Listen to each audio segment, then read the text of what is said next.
अस्सलामुअलैकुम।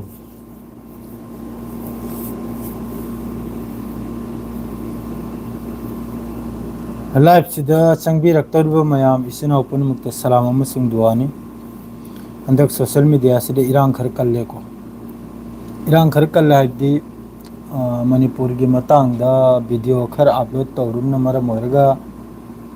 याम साथिन इरांग से कल्ले कसुनते ngasi thobak si khajitang chille thobak khajitang chille hello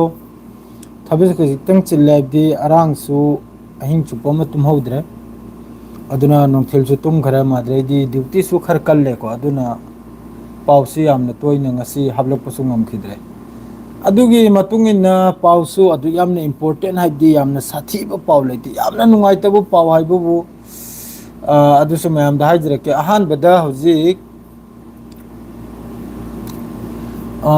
America की डोनाल्ड ट्रंप बेजिंग दा डोनाल्ड ट्रंप का चाइना की प्रेसिडेंट एक्स आई जिनपिंग का डिस्कस तौनबगी वानी असिदा यूएस इजराइल वार असिगी मतंग दसु यावरी यूएस इजराइल वार अमसु ईरान असि थेम गदौरी में कमेंट मखैसे अमतंग हाना लौखिसे हेलो वालेकुम अस्सलाम अदुना ngन्न थोकलेमने आधा घंटा मवांग दे थोकलामने नसर भाई चाक चारब्रो अभी बेगम चादरी वाली हजिक तो ड्यूटी दे हंजलाइमनी ब्रदर मेक मदीना खक थंबीरमो अरबसु उफुन साबा फत्तव मखोय गिसु मतमसी औरे पाउसी यामन नुंगाइते मफम खुदिंग दे पाउसी हजिक लोइमक्ते चाइथोमनी को करीनो ईरान पोट लेत्रा ले ईरान द पोट याम साथिन ले ईरान की रिपोर्ट सुला रिपोर्ट सारम के कमेंट मखे जमक्तंग मिनिट 15 मिनिट 10 रोम दी कमेंट सी लौबे आइदना मयाम की अमक्तंग मयाम की अनिंग बसी जो करीनो अमक्तंग इरा सनु ब्रो पुंग क्या तारगे अदुदा चेंजिंग देना हांगबनी ओ सिदा पुंग मंगा गा मिनिट यांखै यौरे मोहम्मद अब्दुल हक सिदा पुंग मंगा गा मिनिट यांखै यौरे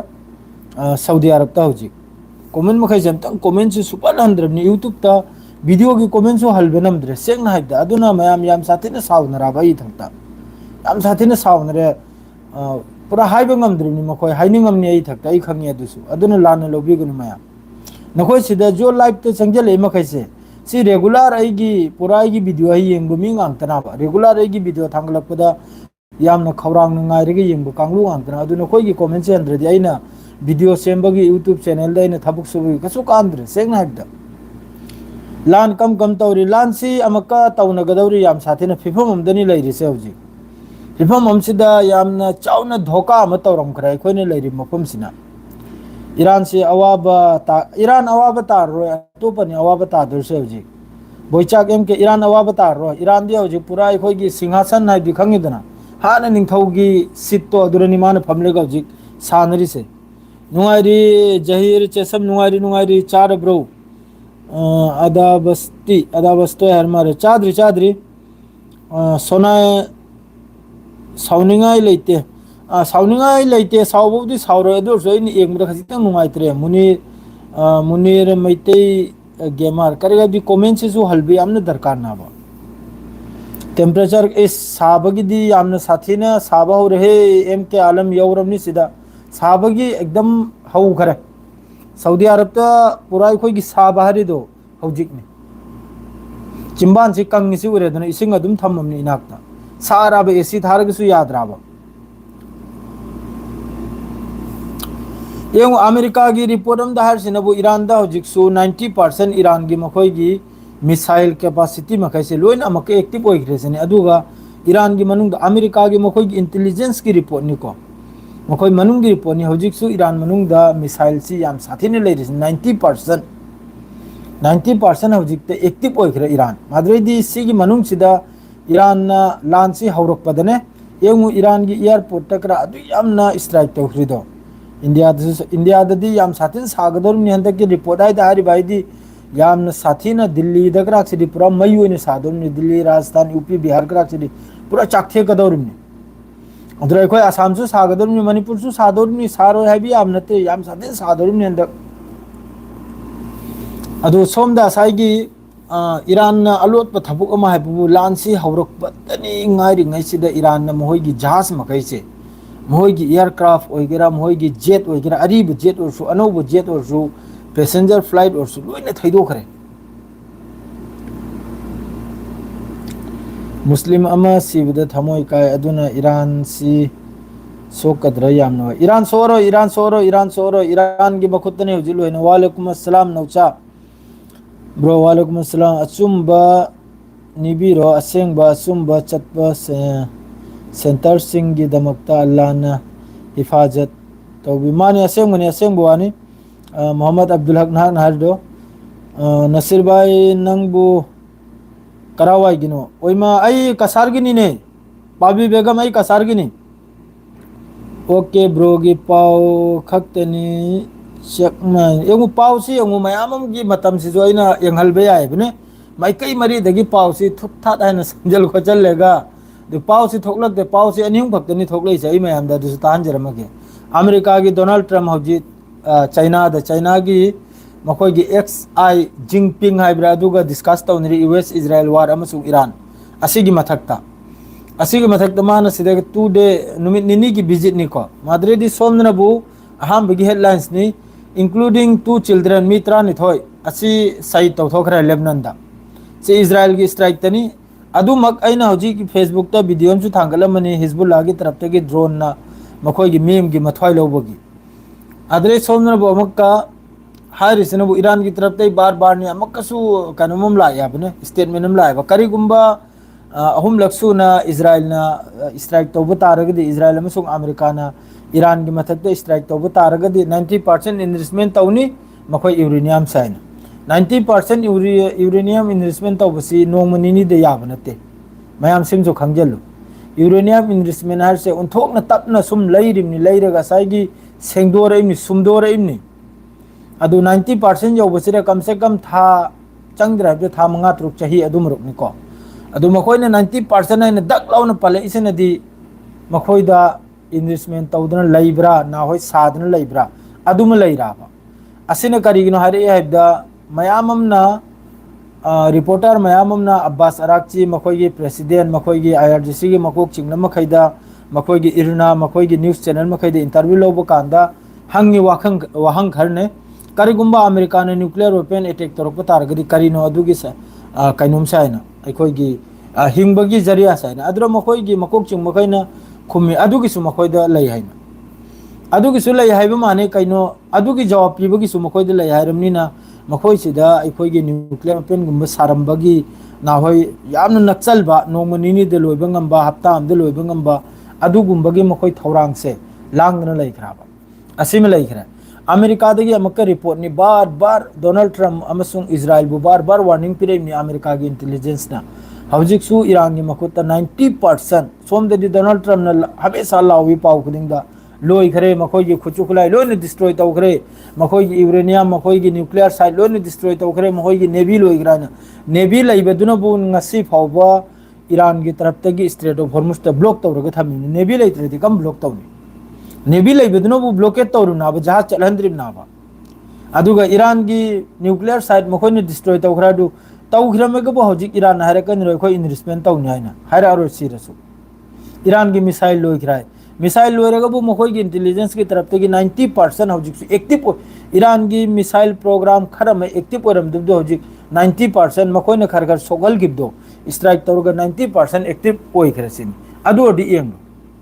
अदोडी मयाम खल्लाबा सिगी मरक सिदा लोइमक्तेना थवाई सोकबा पाव हाइबबु सिना से पोखाइबा पाव हाइबबु करिनाबदा अइना लैरिबा मफम सिना मार्च महीना की अलोइबिदा लानसि लोरमदाइदा ईरान की मथक्ते एयर स्ट्राइक तौरमिमनि असिदा इवे सु यावरमिनि अइना लैरिबा मफम सु यावरमिनि ममिंग दि पालरगे अदुम मयाम खल्लाव अइसे कराइदा लैरिमनाइना असि यावरमिमनि ईरान की मथक्ते लान तौबा अदोडी खंदने ngo सिगी पावसी होजिक सोशल मीडिया दा माइकी मरी दा संदोरामनि माइकी मरी दा सिगी देश जवाब पीद्रि होजिक फावबा प्रेस टीवी दा सुक चाउन फोंगदोरपै मतुंग दसु सिगी फॉरेन मिनिस्टर होइगरा सिगी निंगथौ होइगरा होजिक फाव हाइदोक्तरी अखोइ तौखिदे तौइ हाइना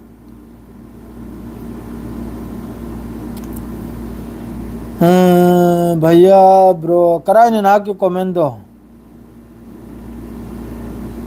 अया उहौददन ओरमगनिदा लाक्तरी दा कमेंट लाक्तरी इताओ गयुमसा कमेंट लाक्तरी अलबिना शेख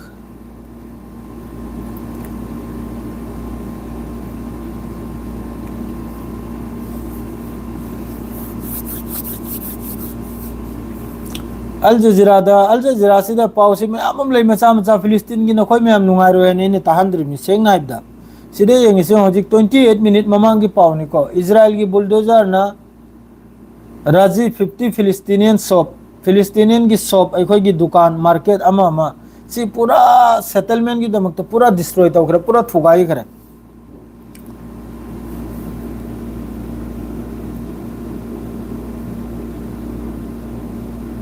90% लैबा अदु नते नसीर इजराइल ददी सुमसु न्यूक्लियर वेपन लैने 90 प्लस हेन लैने मखोय द वार हेड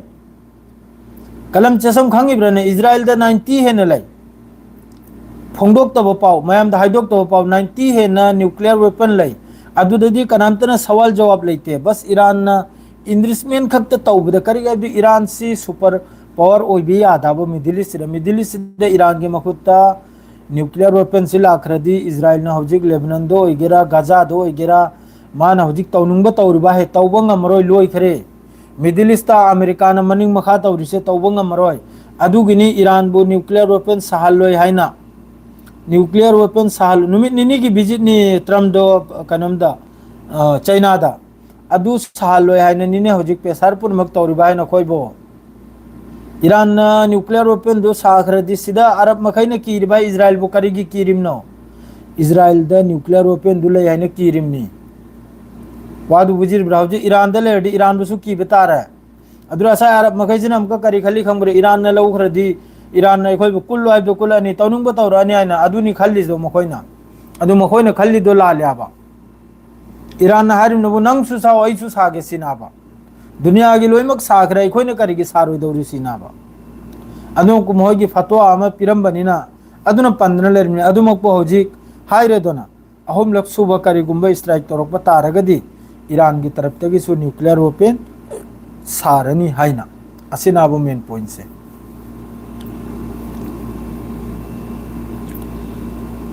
गजा ददी नुमित चुपे मुसिदा हर सुद्रो फिलिस्तीन में खैगी सोप यांखयम सु सेटलमेंट मखोय तालबे दमकता थुगाई खरायना सिना कराय दनो वेस्ट बैंक दनी वेस्ट ऑक्युपाइड वेस्ट बैंक दा मासे जुम होगी प्रोजेक्ट हमने सेटलमेंट लिंकेड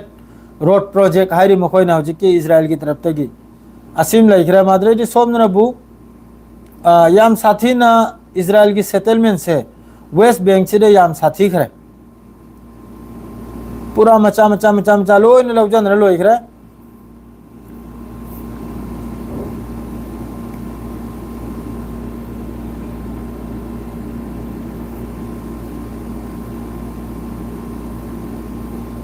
कार्य हारू नि मिल होइना सुरक्तनी लेबनान की मियोय पुनमक लंबी दनी हौजी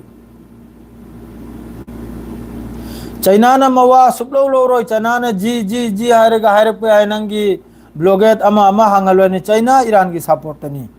सिरसु यारो चाइना गा रशिया गा ईरान की सपोर्ट तनी अमेरिका की वा सुपलो लोरो अदुम हराव हल्लेगा थारक पे आइको आई हाइदने हेंगे नंग निश्चिंता दा सिमे चाखरो ना अचा थक खर तौरगने मनम गोल सुम तप थारगने चलहलक पे आई वखलदा चाइना सु मासु सुपर पावर दु ओइ गायने नि तानर इबा है खंगिब्राने चाइना सु एक नंबर दु 1 नंबर दु लै गायने नि तानर इबा अदुनो कोनो दिन दा अमेरिका की मा कर सुयाम चाइना न सेमगो सागल इबा अद्रेदी फैक्ट्री कया कंपनी कया माद्रेदी अखोई की पोचे साफम कया पुथोरे भाई करिगुनो अमेरिका की मथक त थंग गायने नि अदुनो कोनो दिन यारो मखोइना साधारण ईरान से साधारण इंडिया बु सालो याने कयम कन तौखी अदुमकु इंडिया न साखरे अदुई मतुंग पाकिस्तान साखरे पाकिस्तान न सारि बायदि लैफुल कानबे थमिमनि अदुगा नुआई बायबु सिदा ईरान का मनुंग दलोइमक लिंक लेने अफगानिस्तान गसु पाकिस्तान गसु उज्बेकिस्तान गसु ताजिकिस्तान गसु लोइमक लिंक लेने करी गायदि लान से हौद्रिंगै दा 28 फरवरी यौद्रिंगै दा ईरान की तरफ तै मोहई की पैसेंजर फ्लाइट मखोई की कार्गो फ्लाइट अमा फ्लाइट जेट असी लोइना थैदोखरमनि पाकिस्तान मासिजु नौना थोगलैमनि पावमदा लोइन ईरान की अचो अचौबा यामना मरु ओइखरबा destroy तौरकनी मखैसे C लोइना थैदोखरमनी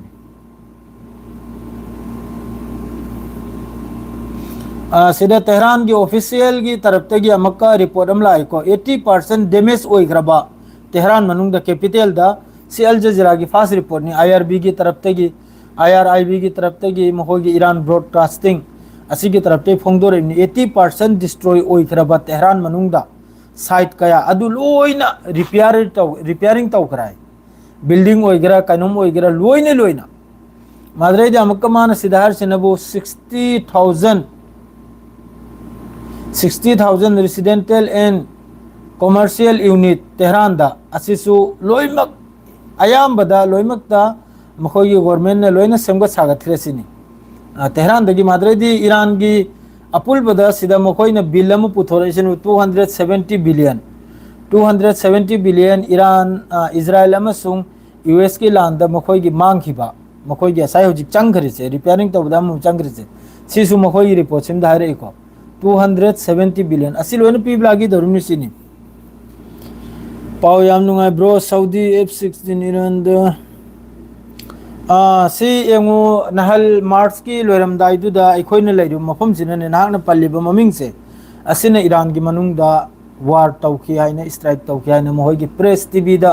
ngasi phongdore imni aina mamangi pawdu sairamni yamna sathina nungai taningai wani yamna sathina thamoi sokningai yamna sathina tabada nungai to pawni islamic country mo orega iran bu hatpham tani thiri se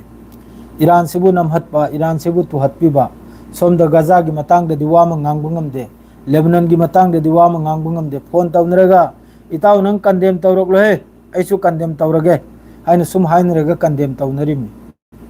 Israel नंग तौरसे हेंजलेना अदुना बुंगसी America की तरफ ते हायरक लेदना middle east लेरबा country मखैसि बु नखोय Israel खलबा नाहोय Iran अनिमक सिदे अमा नखोय select तौरो आइना अनिमक सिदे अमा select तौरो हायरक खरे कया सुथिने थीना हायरक करियंग कया सुथिने थीना हायरक करियंग ने पांदम मयामम पीबीआई बेरा कारनि पिनिंगद्रे खंगब्रने पांदम मयामम पीबीआई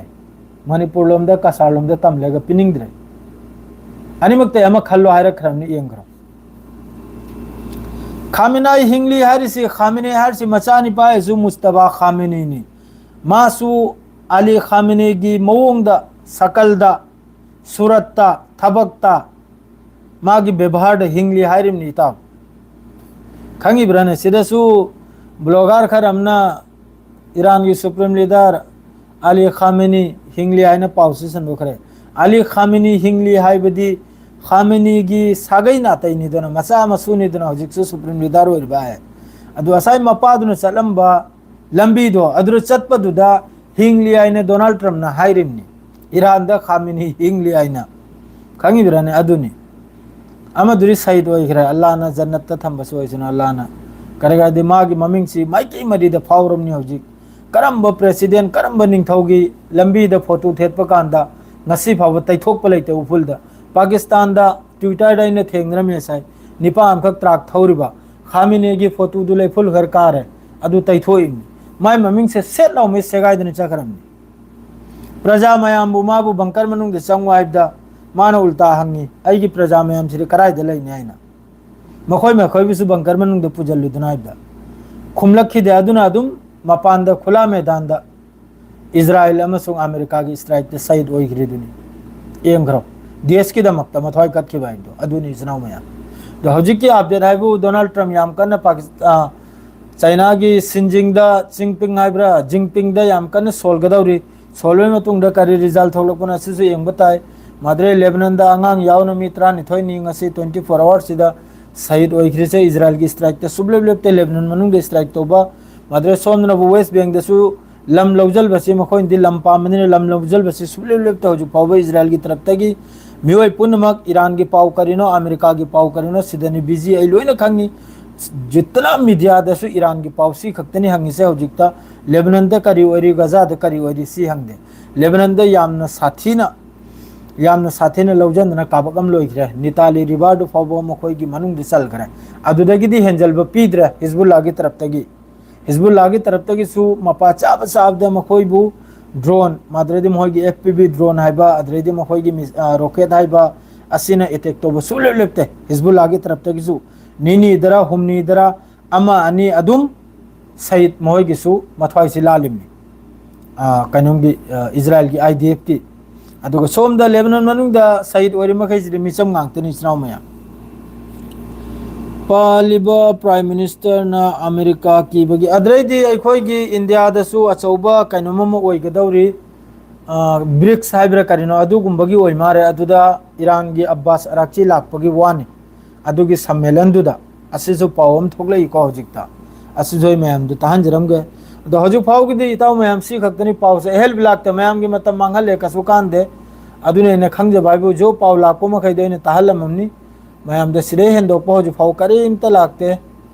मखा ताबसिरो अमतंग इंजरमगे अदुगा अदुम लोइजलसे सिदा रसिया की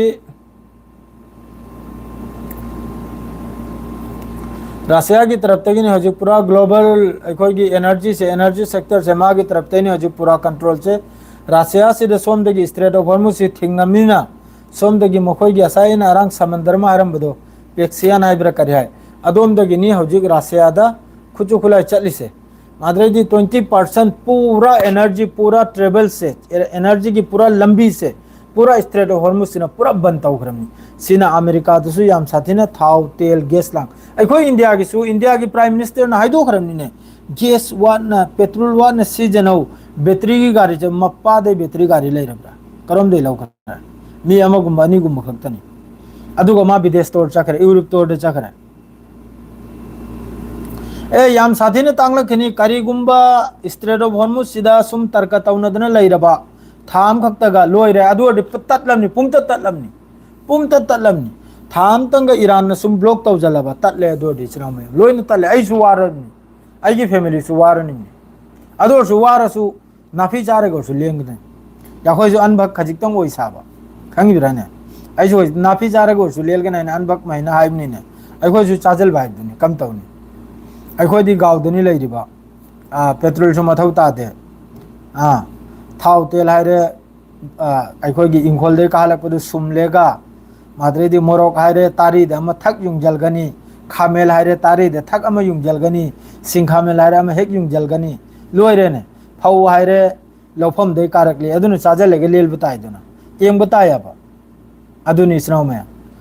अदु हारगे लोइजरगे मयाम वारो बिबी आदे पाव से थोगला देने सोइदमकी पुरकनिमनी अदु नोमै दिनदा हजु पाव से लाक्त्रमनी अनि गुंबकराक अयुक अमा लौरांग अमा असांग पाव पुदुन लाक्चरगे मयाम की माइकई देसी हारगे लोइजरगे अस्सलाम वालेकुम।